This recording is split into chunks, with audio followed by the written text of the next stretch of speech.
I want you to try something.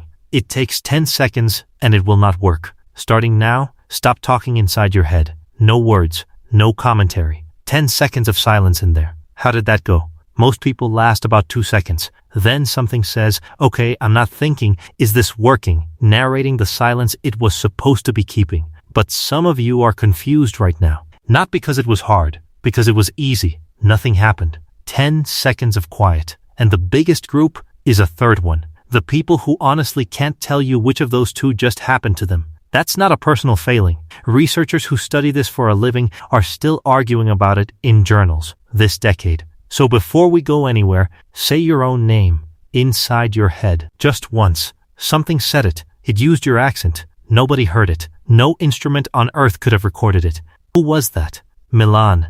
The year 384. A room with the door open because this door is always open. People walk in without knocking. The bishop has never minded. Inside, Ambrose is reading, and a young professor of rhetoric named Augustine is standing in that doorway, watching, waiting for something that never comes. Ambrose's eyes move. His face works. You can see the man catching the meaning, turning it over. But his voice and his tongue are still. Augustine writes it down. And for 16 centuries, people point at that passage and say, silent reading was so rare back then that it astonished a genius. It's a great story. It's told constantly. It's even told on channels like this one. Also wrong. Classicists have been taking it apart since the 60s. There's solid evidence of people reading silently as far back as 5th century Greek theater. So what was Augustine actually upset about? It's right there in the passage. Not that Ambrose could read without speaking. That doing it made him unreachable. Crowded house, door wide open, and the man had sealed himself off completely. Augustine couldn't get in. A human being is a sealed room. You can watch the face. You can stand 3 feet away for an hour. You will never once see what's happening inside, which leaves science with a problem it has with nothing else in the universe. Everything else you can measure by pointing an instrument at it. Not this. The only witness who's ever been inside a human mind is the person who lives there. And that witness has never been cross-examined. 1500 years and nobody knew how to knock. Then somebody built a very strange instrument. It's an earpiece, wired to a beeper that fires at completely random intervals. You can't predict it. You can't prepare. You just live your day. And when it goes off, you freeze the moment that was running right before the beep, and you write down what was in it. Not what you were doing. What was in there? Words? A picture? A feeling with no name? Nothing at all? Then someone interviews you about that one moment in forensic detail, and they do it again tomorrow, because the first day's answers are usually worthless. People report what they believe about their minds instead of what was actually there. Unlearning that takes training. Russell Hurlburt at the University of Nevada has been running this for decades. In one person, the voice shows up in 94% of sampled moments. Almost every time the beeper fires, someone in there is talking. In another person, 0. Not fewer words. None. Beep after beep. Day after day. No voice at all. These two aren't different species. They work in the same office. They've never had a reason to compare. Now, a fair objection. Maybe the second one is just bad at describing their own mind.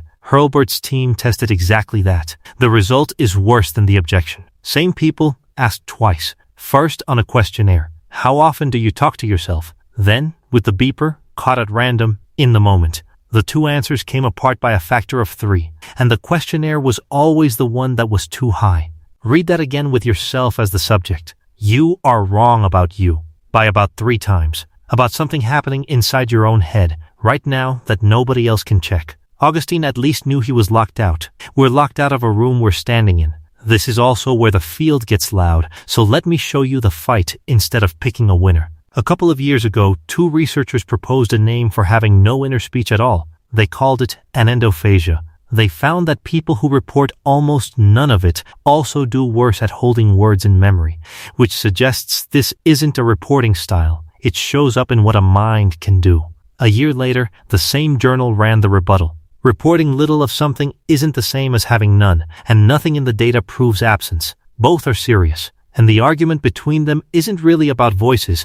It's about whether anyone can ever testify about the inside of a mind. But notice what quietly happened while we were counting. If this runs at 94% in one person and 0 in another, it can't be standard equipment. It isn't a lung. Everybody gets lungs. And numbers can't tell you where a voice comes from. Children can. Spring, 1934. A man of 37 is dying of tuberculosis, and he knows almost exactly how long he has. He can't write for long stretches anymore, so he dictates, out loud, fast, to whoever's in the room, pushing sentences through lungs that are failing because he thinks he's found something and he isn't going to finish in time. His name is Lev Vygotsky. Remember it. The book comes out that year. He isn't alive to see it. What he noticed is something every parent has watched 1,000 times and never once thought about. A 3-year-old, alone on the floor with a pile of blocks. And she's talking, out loud, to nobody. Put this one here. No, too big. The red one. There's no audience. She isn't performing. She's narrating her own hands. Now find her at 8. Same puzzle. Same concentration. Silence. Everyone assumed the talking had stopped. A babyish habit outgrown, like sucking a thumb. Vygotsky argued something much stranger. It didn't stop. It went underground. The talking out loud stage isn't a phase before thinking. It is the thinking, still in its outdoor clothes. Between 3 and 8 it gets quieter, then shorter, then compressed. And then it walks inside, where it keeps running, invisibly for the rest of your life, which flips the direction everybody assumes. You don't develop an inner voice and then learn to speak. You learn to speak, out loud, to other people, in a language other people handed you.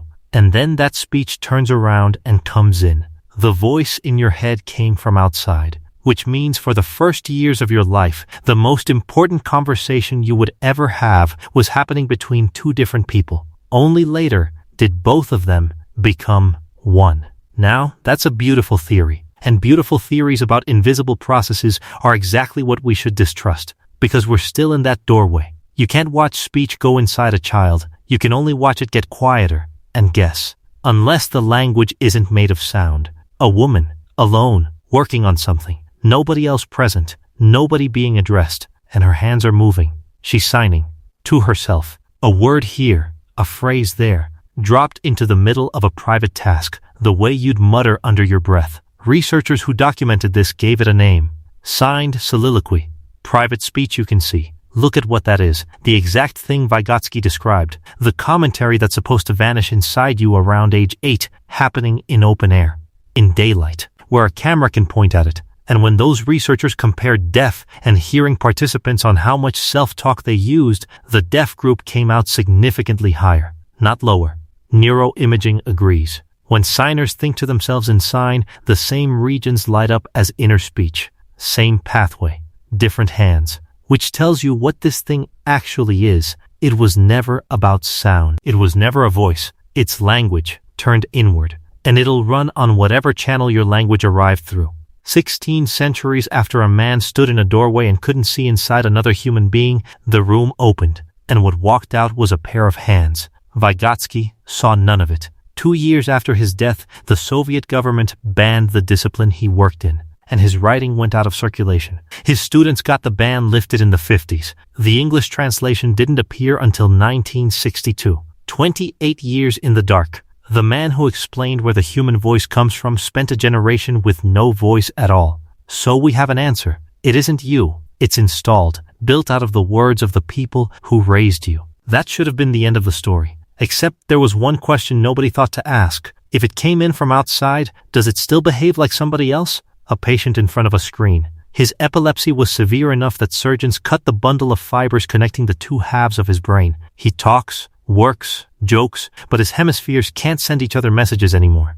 Which means Michael Gazzaniga can now show one half of a brain something the other half will never learn about. A chicken's claw, flashed where only the left hemisphere can see it. A snow scene where only the right can. Then a spread of pictures, and one instruction. Point at what matches. The right hand, driven by the left hemisphere, points to a chicken. The left hand, driven by the right hemisphere, points to a shovel. Both correct. Both halves working perfectly. Then, Gazzaniga asks the question that cracked the field open. Why did you pick those? Only the left hemisphere can speak, and it has no idea why the left hand chose a shovel. It never saw snow. The correct answer, the only honest one available, is, I don't know. It does not say that. Instantly, with no pause, it explains that the claw goes with the chicken, and a shovel is what you'd use to clean out a chicken shed. It built a bridge between two unrelated facts in under a second and believed it completely. Gazzaniga called this the interpreter. And the detail that should unsettle you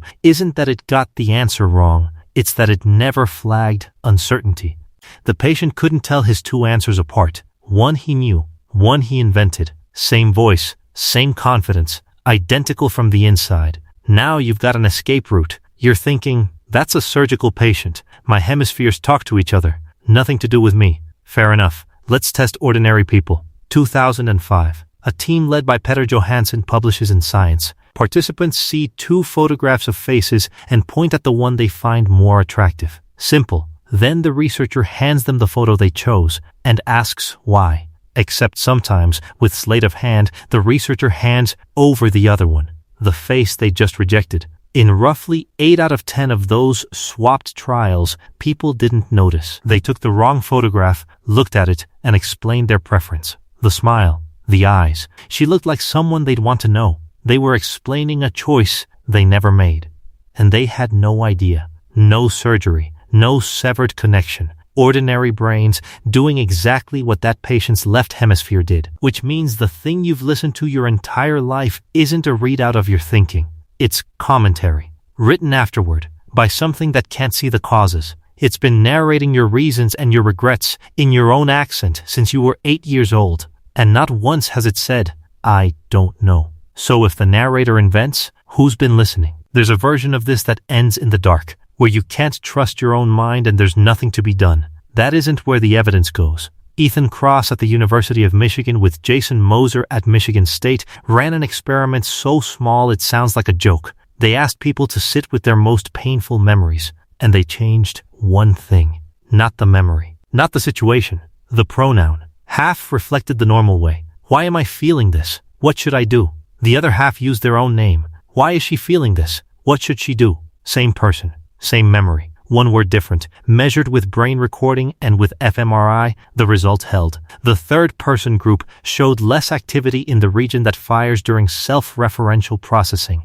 And they got it without engaging the brain's effortful control systems. They didn't grit their teeth and cope better. The distress just dropped. Cheaply, which is the most important fact in this whole investigation. The narrator has a settings panel. Nobody ever showed it to you. Because think about what has to be true for that to work at all. If you were the voice, changing how it addresses you would be meaningless. A speaker doesn't calm down by changing the name it uses for itself, but you can be spoken to differently. And when you are, you feel different. That only works if there are two things in there. The one talking, and the one it's talking to.